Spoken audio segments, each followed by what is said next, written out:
আমি এলাকায় নাই, তাই কি হয়েছে? তা আমার ফোন দিতি, ফোন দিয়ে আমার এত কাহিনী জানাইতি, আমি না থাকে এত কাহিনী হয়ে গেল গা। ভাই আপনি তো এলাকায় ছিলেন না, এই জন্য ফোন করতে পারেন। আমি জাহান্নামের চোর রাস্তায় থাকি, তুই আমার জানাবি না এমন কোনো কথা আছে? ভাই ভুল হয়ে গেছে। ভুল হয়ে গেছে কইলেই কিন্তু সব সমাধান হয়ে যায় না।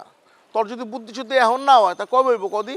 ভাই ঘটনা তো অন্য জায়গায় ঘটছে, অবশ্য আমি নিজ চোখে দেখি নাই, তো ঘটনা 100% সত্য। কি ঘটনা ক? ভাই আপনার পাখি তো মানিক ভাইয়ের বাগানে উড়ি উড়ি করতেছে। মানে মানে ওই মায়ারে থুকু ভাবিরে মানিক ভাইয়ের সাথে গুজুর গুজুর ফুসুর ফুসুর করে কথা বলতে দেখতেছি। এই বেটা এই, তুই কি কস উল্টা পাল্টা কথাবার্তা?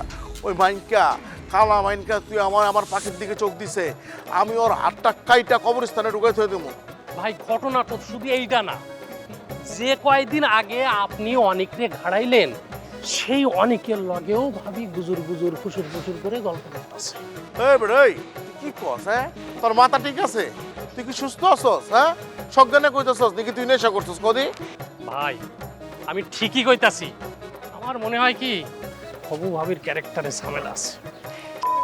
তুই কস কি? তোরে কিন্তু আমি একদম একদম মেরা ফেলামু। ভাই ভুল হয়ে গেছে, মুখ ফসকে বেরিয়ে গেছে। তোর মুখ ফসকা বেরোনটা আমি ছুটাই যাচ্ছি। আর কোনোদিন যদি তোর মুখ ফসকা না বেরোয় এর লেগে তোর শাস্তি। তুই কান ধরে সূর্যের দিকে তাকা।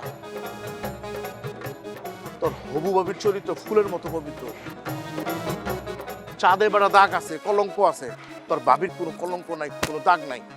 হ্যাঁ ভাই আপনি তো ঠিকই কইতাছেন, আপনার ধারণা তো ঠিক, কিন্তু ভাবির পারফরমেন্স তো অন্য কথা।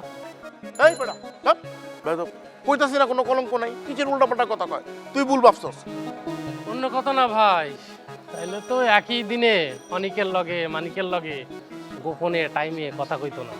আপনি একটু খোঁজ খবর নিয়ে দেখেন। খারা আমি দেখতেছি। যদি তোর কথা মিথ্যা হয় রে, তুই আর এই পৃথিবীর বুকে থাকতে পারবি না। তোর একদম উপরে পাঠাই দিব। ল, আর ওডিরে পাই, দেখ কি করি আমি।